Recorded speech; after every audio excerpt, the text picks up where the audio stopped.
வணக்கம், welcome to positive mission சேனலுக்கு உங்களை அன்போடு வரவேற்கிறேன்.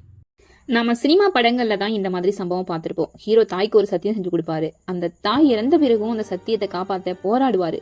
போராடி வெற்றியும் அடைவாரு. ரியல் லைஃப்லயும் தன் தாய்க்கு செய்த சத்தியத்துக்காக பாடுபட்டு இங்க ஒருத்தர் சாதனை புரிஞ்சிருக்காரு. தன்னுடைய அம்மாவுக்கு தான் செஞ்சு கொடுத்த சத்தியத்தை காப்பாற்றுவதற்காக உசிர கொடுத்து முகத்தோல் கிழிந்து ரத்தம் வரும்போது கூட கடைசி வரை போராடி ஜெயிச்சவர் தான் நம்ம ஃபர்ஸ்ட் டக்ளஸ். யார் இந்த ஃபர்ஸ்ட் டக்ளஸ்? குத்து சண்டை போராட்ட வீரர்கள் மத்தியில பெரிய மதிப்பு மரியாதையும் பெற்றவர் தான் இவர். Mike Tyson world young heavyweight champion. 1987 முதல் 1990 வரை குத்துச்சண்டை போட்டிகளை கொடி கட்டி பறந்தவர் இவரு. குத்துச்சண்டை ஜாம்பவானும் பெயர் எடுத்திருக்காரு. அவரை பெரும்பாலானோர் அயன் மைக்னு சொல்வாங்க. 1990 நடந்த போட்டியில மைக் டெஸ்டனை ஃபர்ஸ்ட் டக்ளஸ்ங்கிறவர் தோற்கடிச்சாரு. 1987 நடக்கும் மேட்சுகள்ல மைக் டெஸ்டனை எதிர்த்து 5வது சுற்று தாண்டதே பெரும்பாலோருக்கு கடினமா இருந்தது. ஆனா 1990 நடந்த மைக் டைசன் மற்றும் ஃபர்ஸ்ட் டக்ளஸ் இடையேயான போட்டி 9வது சுற்று வரை சென்றது. 10வது சுற்றுல மிகவும் போராடி ஃபர்ஸ்ட் டக்ளஸ் வெற்றி பெற்றாரு. இந்த போட்டி நடப்பதற்கு 23 தினங்களுக்கு முன்பு ஃபர்ஸ்ட் டக்ளஸோட அம்மா லூனா பெர்ல் அப்படிங்கிறவங்க மாரடைப்பு காரணமா இறந்து போயிடுறாங்க. போட்டி முடிவிட்டு இன்டர்வியூ கொடுக்கும் போது ஃபர்ஸ்ட் டக்ளஸ் சொன்ன ஒரு உருக்கமான விஷயம் என்ன தெரியுமா? தன் அம்மாவிடம் நான் கண்டிப்பாக சண்டையில ஜெயிப்பேன் அப்படின்னு கூறிய வார்த்தையை காப்பாற்றுவதற்காகவே இந்த போட்டியில நான் வெற்றி பெற்றேன் அப்படின்னு சொன்னாரு. கடைசியில இதோட உத்வேகத்தின் காரணமாக வேர்ல்டு ஹெவிவெயிட் சாம்பியன் பட்டத்தையும் இவர் ஜெயிக்கிறாரு. மைக்கேல் பெல்ப்ஸ் பல நீச்சல் வகைகள்ல உலக சாதனைகளை படைத்த அமெரிக்க நீச்சல் வீரர். 28 ஒலிம்பிக் தங்க பதக்கங்களை வென்ற மைக்கேல் பெல்ப்ஸ் ஒலிம்பிக் வரலாற்றில் மிக அதிக தங்க பதக்கம் பெற்றவரும் இவர் தான். ஒரு சமயம் ஒலிம்பிக் போட்டிக்கு தயாராகி கொண்டிருக்கும் போது எதிர்பாராத விதமாக விபத்தை சந்திக்கிறாரு.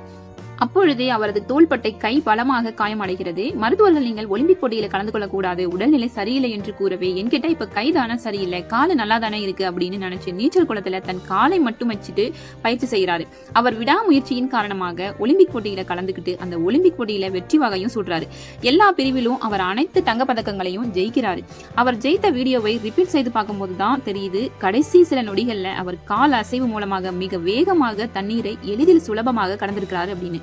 அது மட்டும் இல்லாம தனது கை அடிபட்டதுனால போட்டியில கலந்து கொள்ள வேண்டாங்கிற எண்ணம் இவருக்கு வரல. மாறாக போட்டியில கலந்துக்கிட்டு அனைத்து தங்க பதக்கங்களையும் ஜெயிக்கணும் அப்படிங்கிற எண்ணம் தான் தோன்றுச்சு அப்படின்னு பின்னாடி இவர் சொல்லியிருந்தாரு.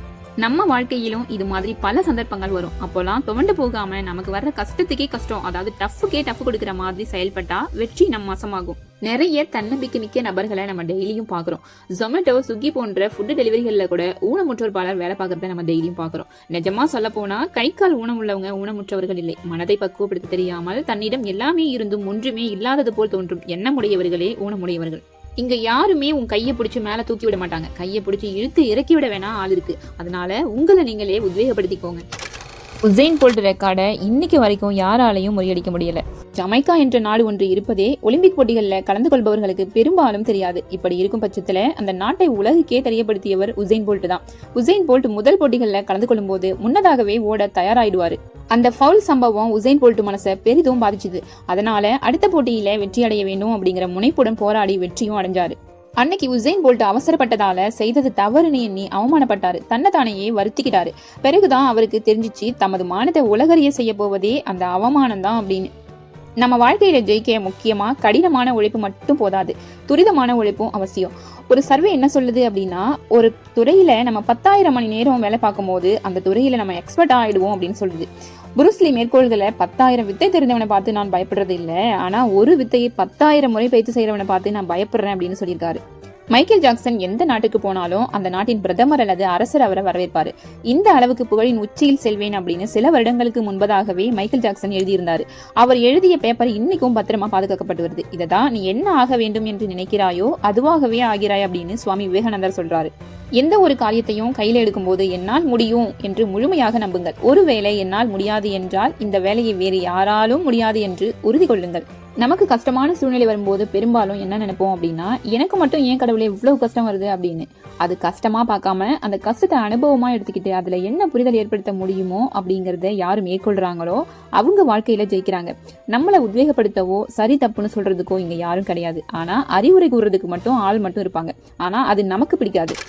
So think positive, do all the positive thing. இங்க வருத்தமும் கவலையும் இல்லாத மனுஷனே இல்லை. ஒருத்தவங்களுக்கும் அவங்கவுங்க அளவுக்கு தெம்புக்கு ஏத்த மாதிரி கவலையும் வருத்தமும் இருக்கு. தனக்கு வர கஷ்டத்தை சரியான முறையில யார் கையாளுறாங்களோ அவங்களே சிறந்த மனிதர்களாகவும் சிறந்த தொழில் முனைவோராகவும் ஆகுறாங்க. வாழ்க்கை வாழ்வதற்கே கவலை எல்லாத்தையும் மூட்டை கட்டி ஓரம் போட்டுட்டு நம்ம தல அஜித் சொல்ற மாதிரி எல்லோரும் ஜாலியா ஹாப்பியா வாழுங்க. இந்த வீடியோ பிடிச்சிருந்துச்சின்னா லைக் பண்ணுங்கள், ஷேர் பண்ணுங்கள். சேனலுக்கு புதுசாக இருந்தீங்கன்னா சேனலை சப்ஸ்கிரைப் பண்ணிவிடுங்க. மறக்காமல் பெல் பட்டனையும் அழுத்திடுங்க. அப்போ தான் நான் போடுற எல்லா வீடியோவோட நோட்டிஃபிகேஷனும் உங்களுக்கு வரும். மறக்காமல் என்னோட இன்ஸ்டாகிராம் பேஜையும் ஃபாலோ பண்ணிக்கோங்க. நான் உங்களை அடுத்த வீடியோவில் சந்திக்கிறேன். தேங்க்யூ.